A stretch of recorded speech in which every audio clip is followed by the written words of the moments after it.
আসলে জনসংখ্যার উপকারের জন্য করছে, এটা ভালো হয়েছে। আমরা চাই এটা সবসময় থাক, এই ড্রেজার যেন এই এলাকার ভেতরে যেন না চালাতে পারে, কারণ এলাকার অনেক জমি জায়গা জমি নষ্ট করে ফেলাইতেছে। কথা বললেও তারা শুনবে না, চালাবে, জোর করে হলেও চালাবে। আমরা চাই যে এটা যেন এভাবে অব্যাহত যেন থাকে। এখন যা করছে ভালোর জন্যই তো করছে, খারাপের জন্য তো আর কিছু করেনি। অবশ্যই চায়, সবাই চায়, আমার মতো 10 জনেও চায়, আমরাও চাই। আর্মির লোকেরা, সেনাবাহিনীর লোকেরা এরাই তো করলো, আর কেরা করলো। খুশি আর কি আছে, খুশি তো সবাই তো খুশি হবে, কম বেশি তো খুশি।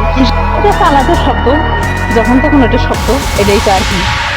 আমরা তো বাড়ির সাথে এটাই তো আমার কাছে অসুবিধা, খালি যখন তখন এটা শব্দ হয়, ছেলেরা ঘুম ফেরে পায় না, এটাই খালি 5 দিন ওর ঘরে পড়াশোনা শোনে, চালু করে দিই।